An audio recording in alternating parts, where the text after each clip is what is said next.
Welcome to Thriving Tribesmen. My name is Kuri, your host, and I'm excited to be making this episode. I've been lucky enough to speak to what I can say thousands and thousands of men when it comes to relationships. And there's one thing that I'm very lucky and privileged to have is to have data that most people don't get. And my gift, I think, is just the ability to see patterns. And as I see patterns, I make sense of what those patterns are telling me. And one of the things that has been working really well with some people as well is something that I've been teaching, but I've now seen the power of what I was teaching, which is I always talk about that when you go to an airport and you don't have a destination to the holiday that you want to go to, you're not going to leave that airport. And most of you guys seem to be all have this problem within the relationship that nobody has defined what success looks like within your relationship. And because you've not defined what that looks like, it's equivalent to not having a destination when you arrive at the airport, because all of a sudden you don't know where you're going. So because you haven't defined what that is, you sort of get taken by the wind. So I would say my granddad used to say live in the wind, so which means that you're just taking it here, there and everywhere. You're not steady. And you see this showing up within your relationship, especially even early on in the relationship. You guys go out for dates, you start kissing, you start having sex. The first time you have sex, it's amazing, it's explosive, you're getting to know each other. And then after about the third or fourth time, she's going to ask you, what are we doing and where are we going? And what that means is this long term? I mean, this pussy isn't for free. That's what basically she's saying. This pussy isn't for free. Are you willing to commit? And there's this desire of more commitment is equals to a good relationship. I'm telling you today that more commitment within a relationship is equal to a shitty relationship, because as you all know that sex was good, and this is what happens. Sex is good. You commit to become a boyfriend, it becomes a little bit less. You commit to become a husband or moving together, then it's a little bit less. And then you get married, a little bit less, and then it's non-existent when the kids come. And you can see that there's this progression of you committing and committing even more. And she's seeking these commitments as a way of calibrating how she feels on the inside. And again, this could be her own insecurities. This could be anxieties from just the world. This could be, anything that is influencing her to feel insecure or that needs. And again, there's this real desire of wanting even more commitment. And you will see this happen over and over again. And again, you see this after the kids, when the sex is gone. She will look for more of that by family holidays, joining the country club, being outward facing family, where they're getting validation for being this outstanding couple. So you're joining, like I said, you're joining country clubs, you're joining these prestigious things that will get her to show off you as a family unit.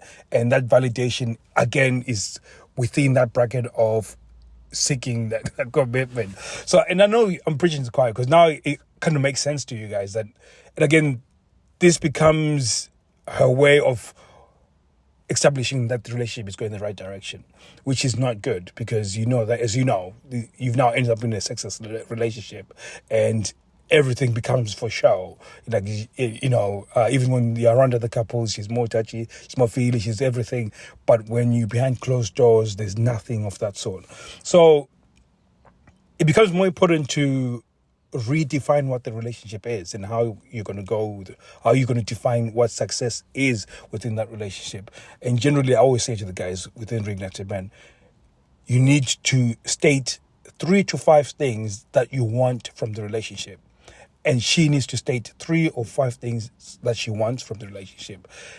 When she can define what she wants within that relationship, all of a sudden, in order to achieve that, you can have agreed objectives, which means that you can agree that for me to meet those needs that you want, or to meet those things that define success for you, what do I have to do weekly, and vice versa?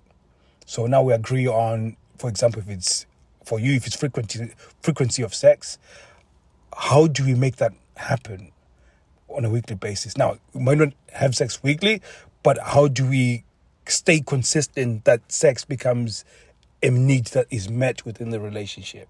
And again, it's counterintuitive, because if you watch Hollywood, you watch everything else that teaches about relationships, you're supposed to know. It's supposed to happen. You're supposed to have this feeling before you act on the feeling. But really, you have to act on it. And you have to be intentional with what you're doing. So defining what those key performance indicators, what they call them, KPIs. Those KPIs for a relationship, what do they look like in order to achieve those things that are making you feel fulfilled, or that make you feel fulfilled? Can we agree on certain tasks that we're going to do on a weekly basis, on a monthly basis? And then at the end of the year, we can look back and have reference of growth within the relationship. This becomes a very different woman that you're with.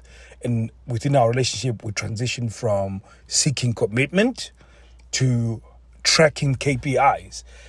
And our relationship has always been happier. She's been happier. She's had less anxiety. She's had less stuff where she's trying to show off to people about our relationship in order to feel validated. Which is, and again, like I said, I've taught this, but this is the first time I've come from this angle, and I hope it has opened your eyes to the fact that your relationship is probably she's probably measuring the wrong metrics, and you are probably in a sexless relationship because she feels like everything that she can do in order for security has been done, and she still feels insecure because she's not defined what she wants. The moment she defines what she wants, then you're on track to getting what you want, which in this case will define where she is. She'll see reference points where she sees growth, and therefore she'll be more secure, and therefore it will open up things in the bedroom, because in order for her to feel secure, she will have to fulfill some of the things that you need. Again, this is agreed objectives. So if there's any discomfort, then you be able to tackle those discomforts, especially when it comes to frequency of sex. She's probably going to put up some resistance. Then it gives you an opportunity to actually start dealing with that. So again, this is why it's extremely powerful. And I was speaking to a client of mine, and I was talking about this, and I was saying to him, you have to switch from commitment. And this is where she is, where she's defining the relationship success by you committing to certain things, like obviously committed to in terms of and again, a lot of it you could divide it to internal and external. So internally, she's exhausted every internal commitment that she can possibly get in terms of validation.